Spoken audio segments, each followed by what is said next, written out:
Good evening.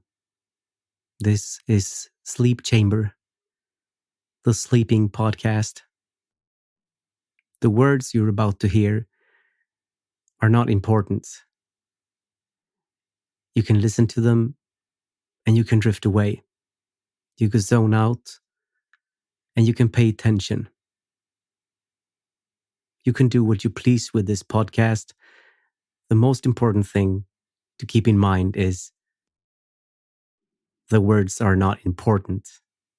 I just made them up. The facts are not necessarily true, nor are they necessarily false. This podcast is beyond false and true. It's just words. And the purpose is for you to relax, zone out, maybe giggle a little, and then fall asleep. My name is Henrik. I don't live where you live, probably. You can probably hear that because of my accent. It doesn't matter though, because this isn't about accents. This is about you. So, with that said, it is what it is. What happens, happens.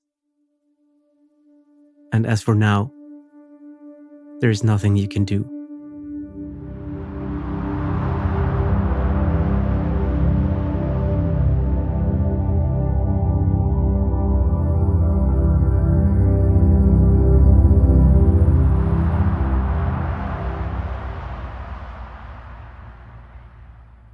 Once upon a time, there was a beautiful princess who loved to sing and dance. She was kind and gentle, and everyone loved her. One day, a wicked witch cursed her, and she could no longer sing or dance. She was so sad that she locked herself in her room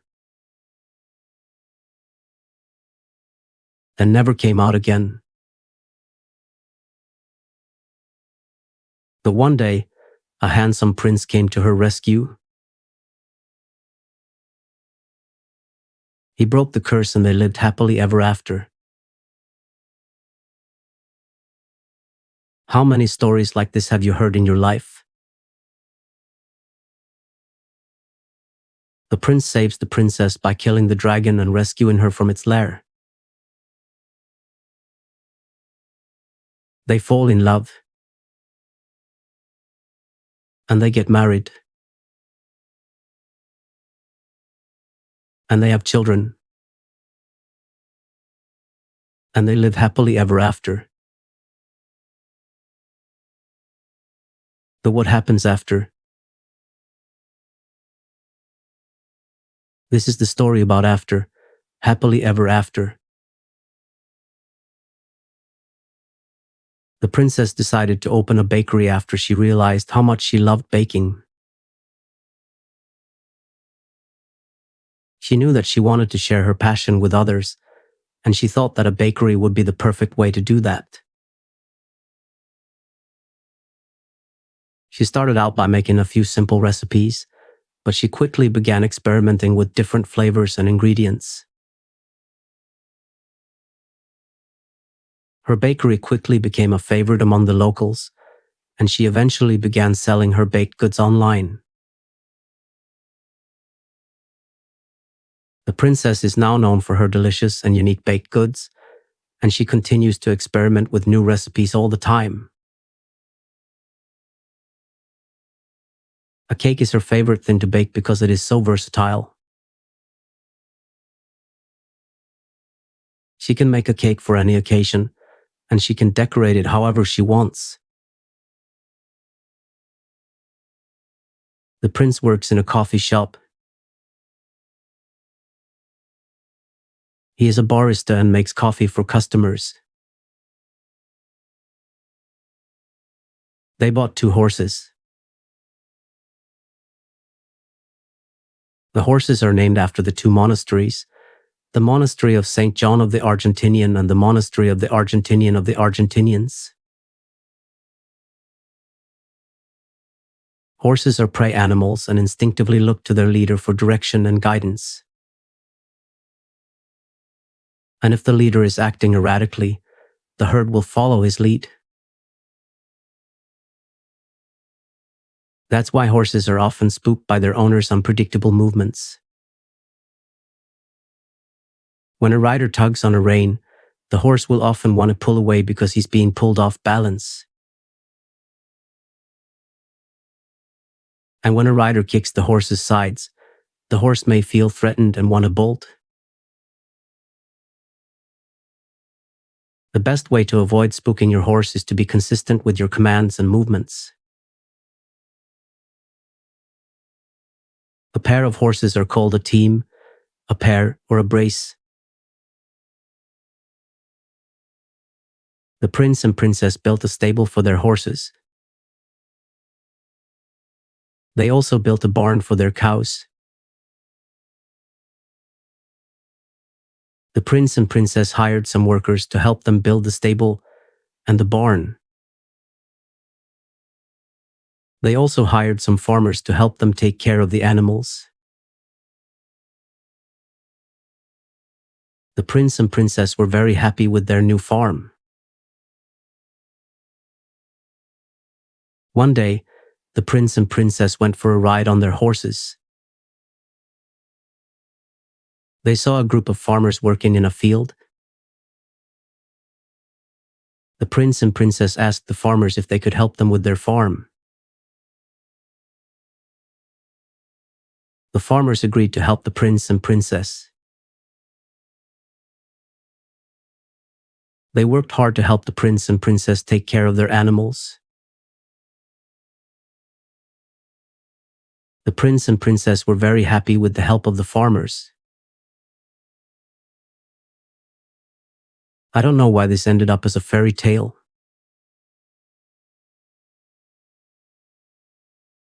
Did your parents read to you when you were young? When I couldn't sleep as a kid, I used to read a book, listen to music, or count sheep. Now that I'm an adult, I find that a hot bath or reading before bed helps me sleep. Sometimes I'll listen to calm music if I'm having trouble falling asleep. I don't listen to my own podcast though. Feels like that would be a bit weird. And maybe a bit narcissistic. I met a very narcissistic bus driver once. She was always talking about herself and how great she was. She would brag about her accomplishments and how she was better than everyone else. She was always trying to one-up everyone and always had to be the center of attention. She was also very judgmental and would criticize others for their perceived shortcomings. It was very off-putting and I avoided her as much as possible. She was a good driver though. We always got there on time. She was always careful and made sure we were all buckled in. She never drove too fast or too slow. I never felt unsafe when I was with her. I guess you could say she was a good driver. When I was young, I wanted to be a taxi driver.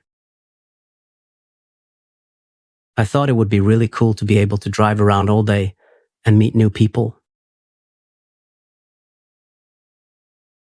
Plus, I liked the idea of being my own boss and being able to set my own hours. Like I do now with the podcast. I've always been fascinated by cities and how they work, and I thought being a taxi driver would give me a front row seat to all the action. Unfortunately, I never got my taxi driver's license. But that's okay, because I'm doing what I love now and I'm happy with that. Plus, I can still pretend to be a taxi driver when I'm driving my car around town. I just pretend that I'm picking up fares and taking people where they need to go.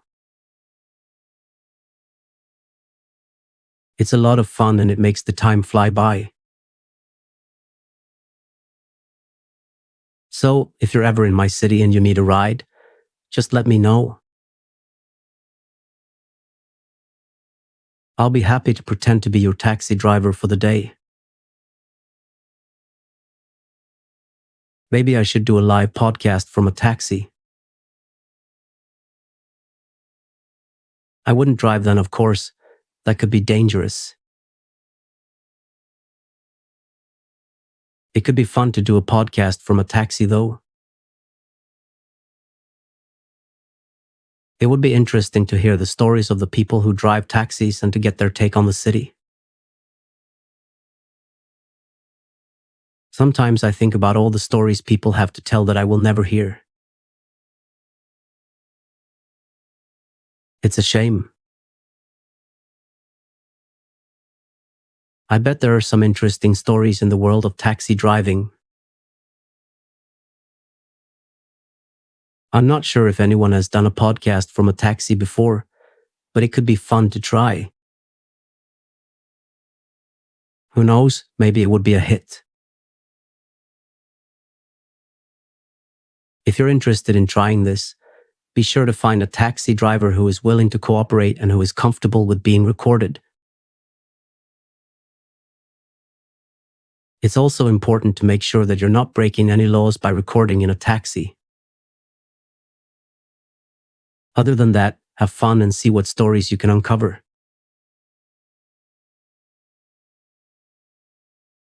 Once I met a woman who worked at a doggy daycare.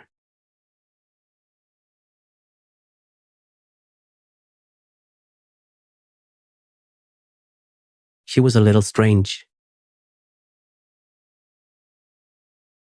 One time, she came to work wearing a dog collar and leash. She explained that she wanted to see what it was like to be a dog for a day. Her coworkers thought she was a little odd, but they went along with it. I bet she would have some big stories to tell. I don't think I would want to work with her. She seems a bit too odd for me. But I would like to talk to her over a cup of tea. And listen to her life story. The other day I went to a farmer's market with a friend. We were looking for some apples because, you should always have apples at home. We walked around for a bit and finally found a stand that had the type of apples we were looking for. We asked the woman working there how much they were per pound and she told us $2.50. We each grabbed a few apples and put them in our bags. As we were walking away, my friend said to me, "That's really expensive for apples." I was surprised by her comment because I didn't think $2.50 was that bad. Sure, it's more than you would pay at the grocery store, but I didn't think it was unreasonable. I'm sure there are people who would disagree with me, but I think it's important to remember that farmers' markets are businesses too. The people who work there are trying to make a living just like everyone else. So, next time you're at a farmer's market, remember to be respectful of the prices. If you think something is too expensive, move on to the next stand. There's no need to haggle or try to get a better deal. Just because something is being sold at a farmer's market doesn't mean it's automatically cheaper than what you would find at the grocery store. In some cases, it might even be more expensive. But that's okay. We got the apples and I actually made a cake. It didn't turn out too good. But I think that is more due to my baking skills rather than the apples. My old neighbor used to bake apple cakes all of the time. She would always make an extra one for me, and I would always look forward to going over to her house and getting a slice. The smell of her apple cakes baking in the oven would always make my mouth water. I haven't seen her in years, but I still think about her apple cakes sometimes. She had purple hair and green eyes. And huge glasses. She owned a cat as well. I don't know her name. Yesterday I saw a very big bird in my front yard. The bird was likely a raven or a crow. I think I heard that crows are considered to be omens of bad news. I'm not sure what the raven could symbolize. I'm not sure if I believe in that kind of thing, but it was still interesting to see. Nothing bad has happened so far, so maybe it wasn't an omen after all.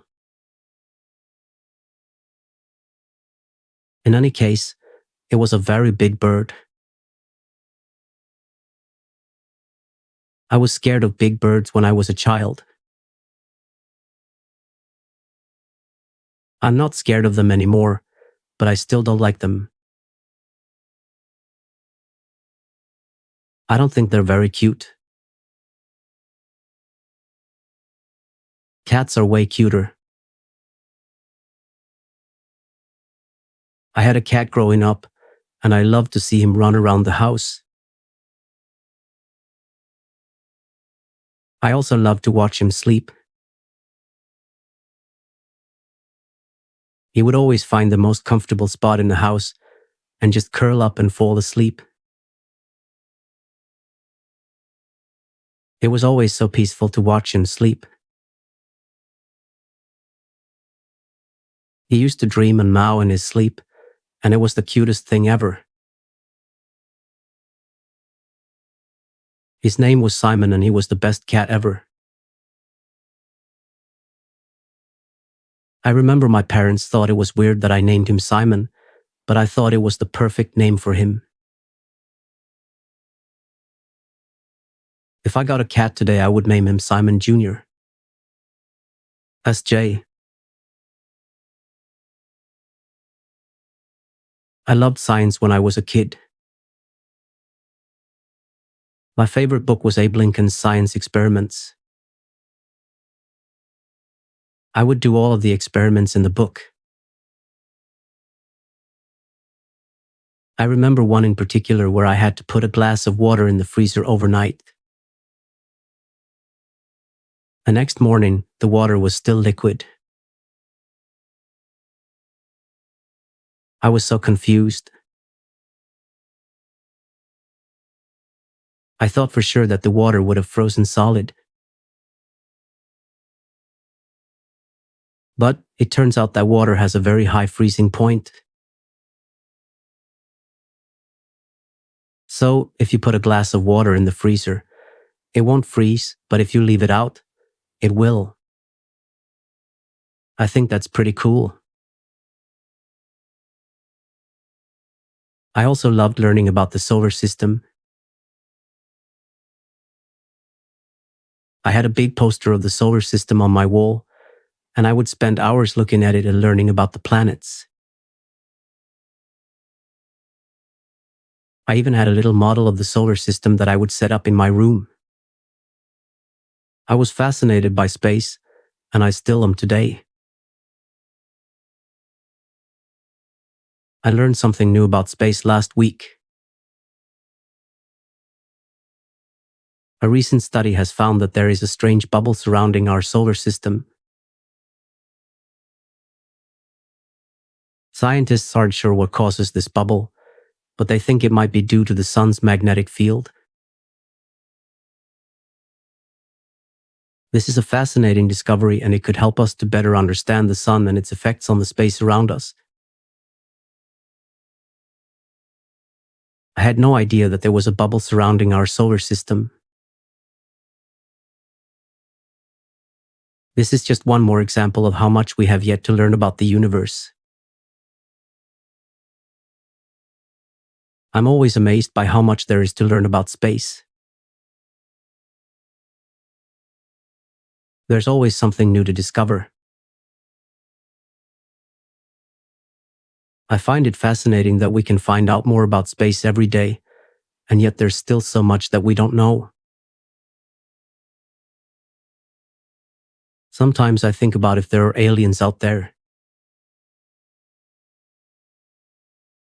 I don't think there's any concrete evidence that aliens exist, but I think the universe is so big and there's so much we don't know that it's very possible they could exist. It would be really interesting if we found out that there was intelligent life out there somewhere.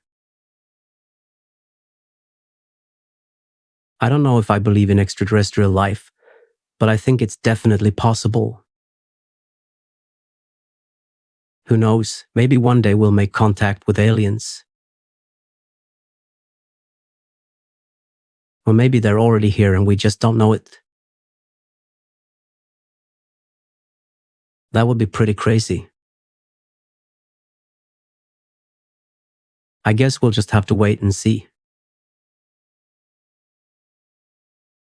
In the meantime, I'll keep thinking about it. It's definitely a fascinating topic. I'm sure there are many people who feel the same way.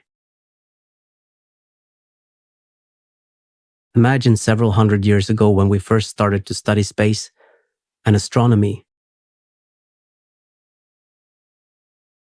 The first thing we wanted to know was the size of the universe. This question has been asked for centuries, and the answer to this question is still unknown. The universe is estimated to be around 93 billion light years in diameter. But this is only an estimate, and it is possible that the universe is much larger than this. We may never know for sure how big the universe is, but it is certainly an interesting question to ponder. Sometimes I try to imagine how big the universe actually is, and it blows my mind. It is amazing to think about how much there is out there that we have yet to discover. The universe is a fascinating place, and I am grateful that we have the technology to study it. Who knows what else we will learn about the universe in the future? It could give you a headache, though. I get headaches just thinking about it. But it is still a very interesting topic to think about. I'm curious to know what other people think about the size of the universe. Do you think it is as big as we think it is? Or do you think it is even larger? Another weird thought, can you believe there were actual dinosaurs that lived on our planet before? I find it amazing that there were creatures on our planet that were so massive, and that we have fossil records of them. Did you know that a study in 2015 found that there were more than 50,000 species of dinosaurs that lived on Earth during the Mesozoic era? Over 50,000. Some were big and some were small, but all of them were awesome in their own way. I can't imagine what it would be like to see a real live dinosaur. I would probably be scared because they are so big, but it would also be really cool to see one of these creatures that have been extinct for millions of years. My favorite dinosaur has always been the Tyrannosaurus Rex because it is so big and powerful looking. And also, who doesn't love a good T-Rex? I remember a few years ago I was on a site, and it was a quiz or something like that, and there was a question about your favorite band, and I put Nirvana, and then it said, do you like them or something like that? Or maybe it was a poll, and I clicked yes, and then it took me to a page for Nirvana, and it had all their songs and stuff on it. I do like Nirvana, but it is not my favorite band. So I don't know why I put that down. Anyway, I guess I just like their music. I don't really have a favorite band. I just like a lot of different music. I used to be really into grunge and alternative music in high school, so maybe that's why I put Nirvana as my favorite band on that quiz. I listen to all kind of music. I like rap, R&B, alternative, rock, pop, country, and pretty much anything else. I don't really have a favorite genre. I just like whatever sounds good to me. I think the only music I don't really like is classical and metal. I'm not a big fan of either of those genres, but I do still appreciate some classical and metal songs. I think my taste in music has changed a lot over the years. When I was younger, I only liked pop music, but then I discovered alternative and grunge music in high school and I loved it. Now, I like a lot of different kinds of music, and my taste changes all the time. I think it's great to be open to different kinds of music and to try new things. You never know, you might end up liking something that you never thought you would. That's how I feel about music. I'm always open to trying new things and I never know what I'm going to like next. I think that's what makes music so great. There's always something new to discover. If I could play in a type of band, I would like to play in a grunge band who came up with the word grunge. I think I read somewhere that it was a music journalist in the early 90s. He's actually here with us today. Say welcome to the journalist who coined the word grunge. away.I'm. Thank you, Mark. So, how did you come up with the word grunge? Well, I was just trying to think of a word to describe the kind of music that was coming out of Seattle at the time. I wanted something that sounded kind of dirty and rough, and I came up with grunge. It seemed to fit perfectly. Then what happened? Well, the word kind of took off and everybody started using it. I'm glad it caught on, because it perfectly describes the sound of that era. Do you listen to grunge today? Yes, I do. I think it's great music. I'm glad I was able to help give it a name. So, Mark, what do you do in your free time? I like to play music and spend time with my family. I also like to go hiking and camping. I'm pretty active. I'm also a big fan of the Seattle Seahawks. Go Seahawks. That's fun to hear. I'm sure your fans are happy to know that you're still involved with music today. So, Mark, tell us something unexpected. Well, I'm actually left-handed, but I play guitar right-handed. I don't know why, it just seemed natural to me at the time.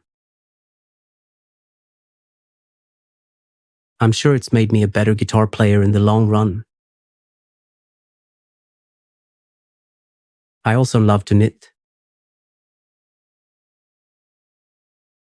That's really unexpected.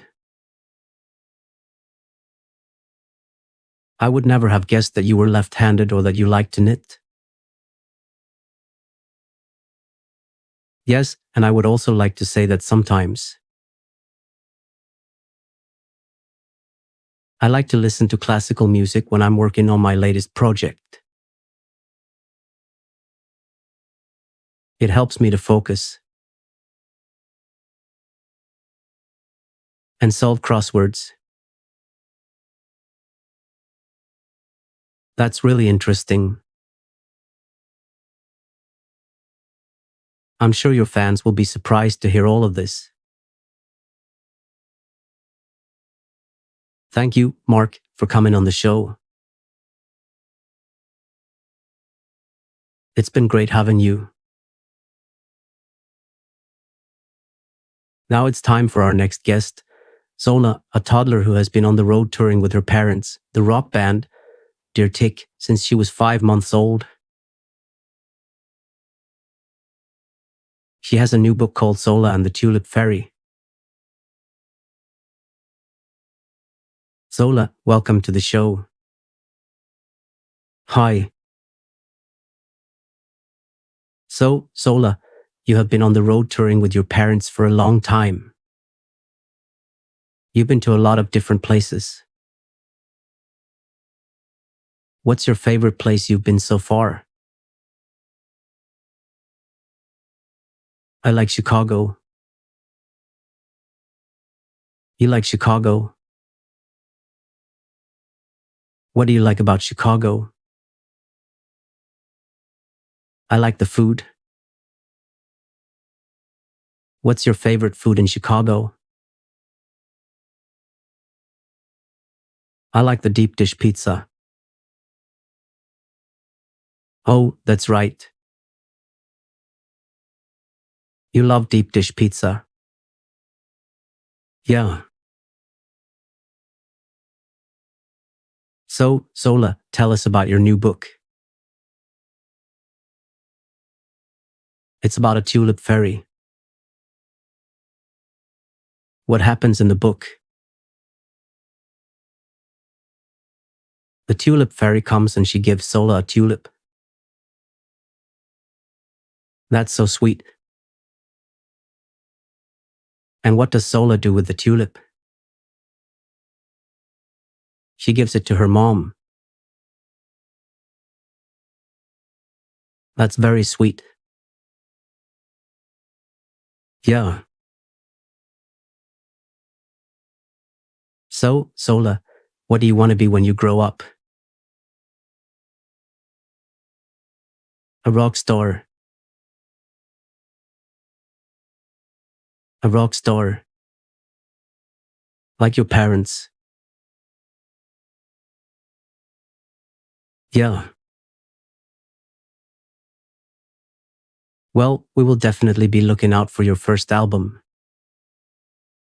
When is it released? I don't know yet. All right, well, we will be on the lookout for that. And your parents are here too? Welcome. Thank you. So, how do you guys balance touring and parenting? It's tough, but we make it work. We have a great team of people who help us out, and we just try to make it work the best we can. That's great. And how does Sola like being on the road? She loves it.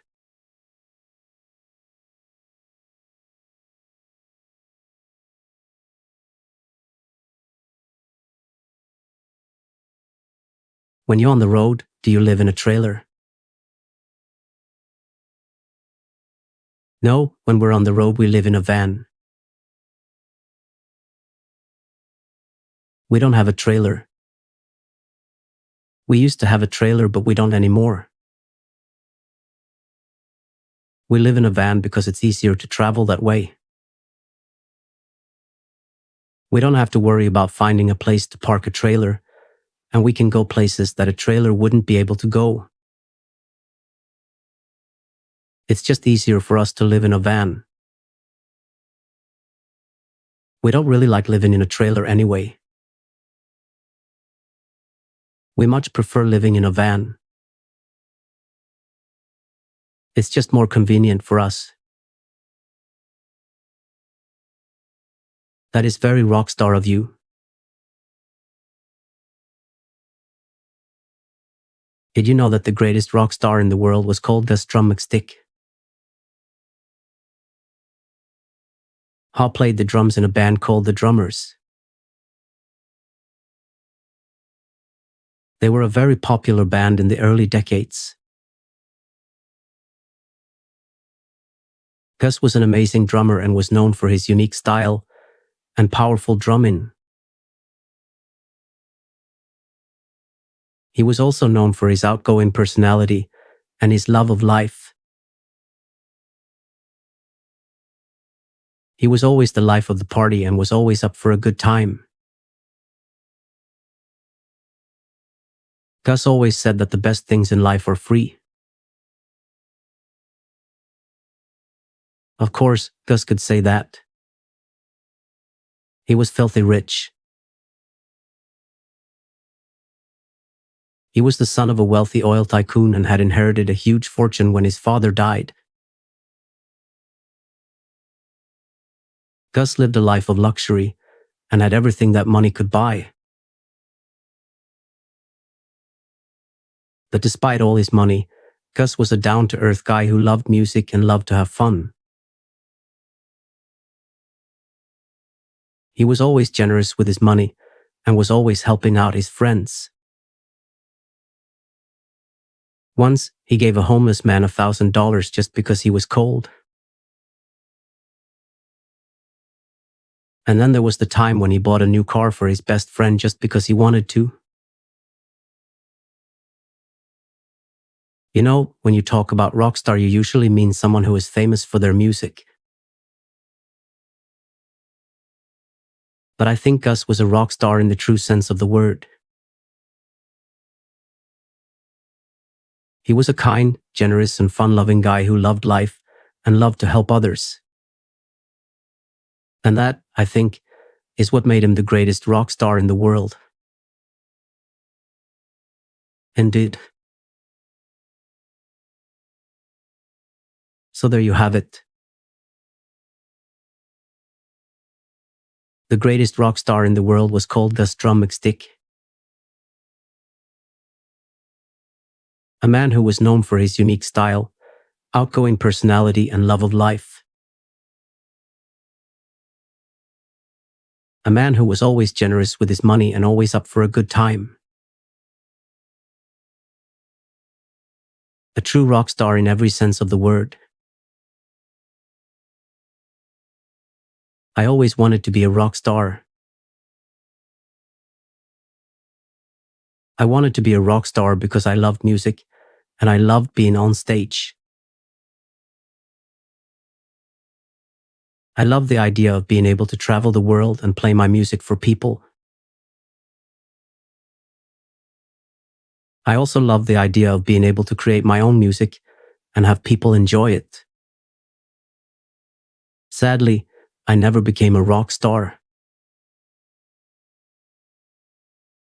But I still love music and continue to play it whenever I can.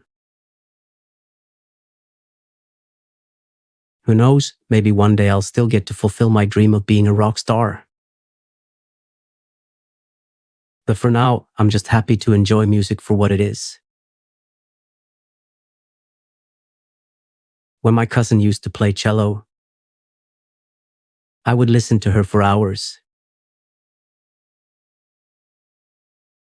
The sound of the cello always made me feel so calm and at peace.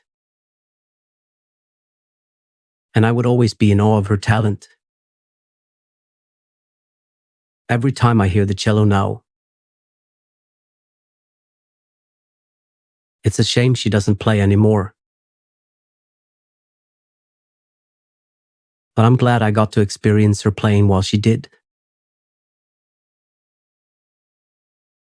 She stopped playing when she left for college, and I haven't seen her since. I heard she majored in archaeology. I bet she's doing amazing things. Maybe she is like Indiana Jones right now, where she's uncovering some long-lost ancient civilization. What if she found the lost city of Atlantis? I bet she's out there right now, exploring the world and having adventures. Maybe she is having a glass of wine with the president of Atlantis right now, discussing their infrastructure. I wonder how the infrastructure in Atlantis looks like. Do they have roads and buildings? Or is it all just one big city with no boundaries? Do they have cars or horses? Do they even have a need for transportation? I bet the city of Atlantis is beautiful. I bet it's full of sparkling blue water and shining white buildings. It feels like the water is more blue in Atlantis. And the sky is a brighter shade of blue. The air smells fresher and the sun is warmer. The people are friendly and always smiling. I bet it's a great place to live. I wish I could go to Atlantis someday. I bet my cousin would love it there. She would fit in perfectly with the friendly people and the blue water. She would be so happy there. And I bet she would start playing the cello again. I bet even the cello sounds better in Atlantis. Because everything is just so perfect there. Atlantis is probably the most beautiful place in the world, and I bet my cousin is there right now, playing her cello and having the time of her life. If I were to find Atlantis, I would be absolutely amazed. I would want to explore every inch of it and learn everything I could about the lost city. It would be an amazing experience to be one of the first people to lay eyes on Atlantis in centuries. Mysteries are fun. I went to a murder mystery once. During the murder mystery, We had to find out who had poisoned the chef's assistant. The assistant didn't die. Lucky for him. But if he had, the murderer would have been the chef. The chef did it. Why would the chef want to kill his own assistant? We don't know. Maybe he was just a really bad chef. Or maybe the assistant was getting on his nerves.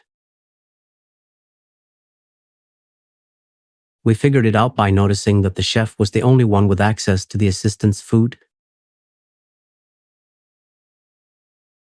And he was the only one who could have poisoned it. We also noticed that the chef was acting really weird after the assistant got sick. He was probably trying to cover his tracks. But in the end, we caught him red-handed. Literally, his hand was red. He had poison on it from where he had poured it into the assistant's food. The thing was, it was not poison. The chef had wanted to play a prank on the assistant and had used red dye instead of poison. The assistant got really mad and quit. The chef was arrested and charged with attempted murder. But the charges were later dropped because it was all a misunderstanding. The chef was just trying to play a prank. But it didn't turn out the way he wanted it to. It was a weird murder mystery. Now that I think about it, the chef should have just used ketchup or Tabasco sauce instead of dye. That would have been way funnier. Another time, maybe. I could call the actors and tell them about my idea. We could do a whole new murder mystery with a different chef who uses ketchup or Tabasco sauce instead of dye. That would be hilarious. Anyway, that's the story of the time we had to find out who had poisoned the chef's assistant. It was a weird one. I used to hate Tabasco sauce when I was younger, but now I love it. I guess my tastes have changed over the years. My taste in clothes sure have changed as well. I remember thinking cargo pants were so cool in the early 2000 seconds. What was I thinking? I'm glad my taste in food is better than my taste in fashion. If my taste in fashion was as good as my taste in food, I would be in a lot of trouble. I'm glad I've grown out of that phase. My sister went through a phase where she was really into astrology. She would read her horoscope every day, and she would try to live her life according to what it said. She even started dressing differently, and she would only hang out with people who had the same sign as her. It was a phase she eventually grew out of, but for a while, it was really all she cared about. Her star sign is Aries. Aries are typically independent, adventurous, passionate. energetic, courageous. So her horoscope would often tell her to go out and explore or to take risks. And she would try to do those things because she wanted to live up to her sign. My star sign is Gemini, and she would always say that we were total opposites. Geminis are typically communicative, social, adaptable, witty. So my horoscope would often tell me to go out and talk to people or to try new things. My sister always said that I was more like a Gemini than she was an Aries, but she was still really into astrology for that brief period of time.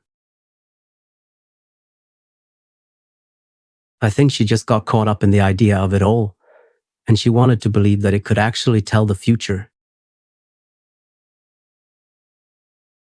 She also studied numerology for a while. Numerology is a belief in the divine, mystical relationship between numbers and physical objects or living things. So she would often look up people's numerology charts to try and understand them better. She's always been into that sort of thing, and I think it's just a phase she's going through. I'm sure she'll grow out of it eventually. She told me that numerology taught her that 11 is a master number, and it symbolizes intuition, spiritual insights, and enlightenment.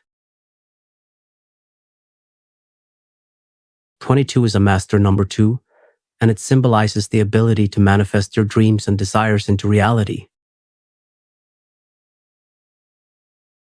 33 is a master number as well, and it symbolizes compassion, kindness, and understanding. I don't really believe in any of that stuff, but she does, and I think it's just a phase she's going through. My favorite number is 72, and that means lucky in love and relationships. I think that's pretty accurate. I've always been lucky in love, and I've never really had any problems with relationships. My sister's favorite number is 3, and that means creativity, self-expression, and fun. I think that's pretty accurate too. She's always been really creative, and she's always loved to have fun. She's also always been really good at expressing herself. I think she's just going through a phase where she's really into astrology and numerology, and she's trying to understand herself and the world better. That is quite normal, I reckon. I always liked to be in relationships when I was a kid. I wanted to be a doctor. I wanted to help people and make them feel better. I'm scared of white coats, so I didn't go to med school. I'm not sure I could have gone to med school. I never been good at math. However, I have a friend that is a math genius. Like an actual genius. He could probably work at NASA if he would like to. But instead, he is a math teacher. He probably wasn't born a genius. but he practiced a lot. And he became really good at math. And then he became a genius. We had the same math teacher growing up. So maybe I could have been a genius as well. But I didn't practice as much as he did. So what is the difference between my friend and I? The difference is that my friend practiced a lot more than I did.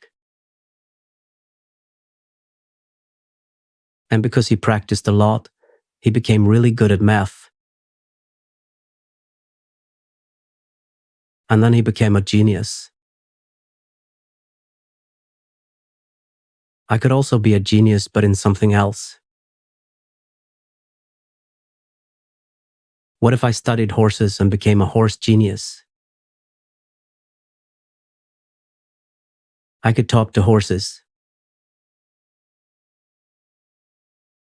Well, that would probably make me more than a genius.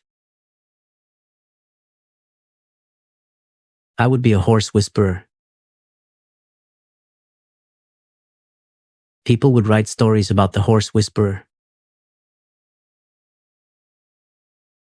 Some would say that the horse whisperer has a gift. They can communicate with horses in a way that no one else can. They understand them and can help them to overcome their fears and problems. Others would say that the horse whisperer is just very good at reading horses and understanding their body language. Whatever the case may be, there is no doubt that the horse whisperer is special and that they have a deep connection with horses. These stories would likely be filled with tales of the horse whisperer, helping horses to overcome their fears, to trust humans again, and to find peace and happiness. The horse whisperer is a symbol of hope and healing, and their stories would inspire and give hope to those who read them. Body language is very telling in both horses and humans. Horses use their ears, eyes, and head position to communicate. For example, a horse that is interested in something will have its ears perked up and forward. A horse that is angry or aggressive may pin its ears back. Similarly, humans use their body language to communicate.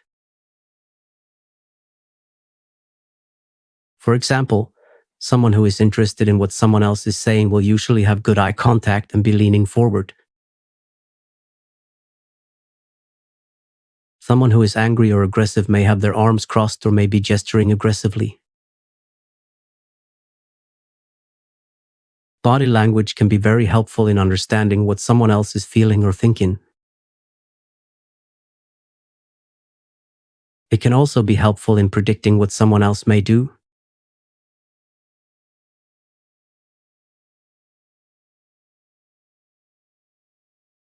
Paying attention to body language can be helpful in both human and horse interactions. It can help you to understand what the other person is feeling and thinking, and can also help you to predict what they may do next. I saw a video about a guy talking about body language the other day. In the video, the guy talked about how important it is to be aware of your own body language, as well as the body language of others. He said that body language can reveal a lot about what someone is thinking or feeling, and that it can be used to communicate effectively with others. The guy gave some examples of common body language cues, such as crossed arms or legs, which can indicate that someone is feeling defensive or uncomfortable. He also talked about how making eye contact can convey confidence and interest, while avoiding eye contact can signal nervousness or lack of confidence. Overall, the video emphasized the importance of being aware of both your own body language and the body language of others in order to communicate effectively. Communication is key for everything. There are different ways to communicate, and it is important to know what the best method is for the situation. When communicating, it is important to be clear and concise. It is also important to be aware of your body language and tone, as these can also communicate messages. It is important to listen as well as speak when communicating, as this will help to ensure that the message is received and understood. I usually think about what I want to say, how I want to say it, and who I am saying it to before communicating. Different situations may call for different methods of communication. For example, if you are communicating with someone who does not speak the same language as you, then you may need to use a translator or sign language. It is also important to be aware of cultural differences, as these can impact the way that messages are communicated and received. Effective communication is key in all aspects of life, whether you are communicating with a friend, family member, co-worker, or stranger. Being an effective communicator can help to build relationships, resolve conflicts, and create a positive environment. Some tips for effective communication are to be clear, concise, and respectful. It is also important to be a good listener. By following these tips, you can become a better communicator and improve your relationships with others. Practice is key. The more you communicate, the better you will become at it. So go out there and start talking to people. Well, not now. Now we're sleeping. But later. Communication is key. Oh, it started to rain now. I love rain during the summer because it cools everything off. I was just about to go outside for a walk, but I guess I'll have to wait until the rain stops. I hope it doesn't rain all day. I hate being stuck inside when it's nice outside. At least the rain is making everything look fresh and new. I love the smell of rain. It's so refreshing. Maybe I should go swimming in the rain. That would be fun. I don't think anyone would be out in this weather, so I would have the pool to myself.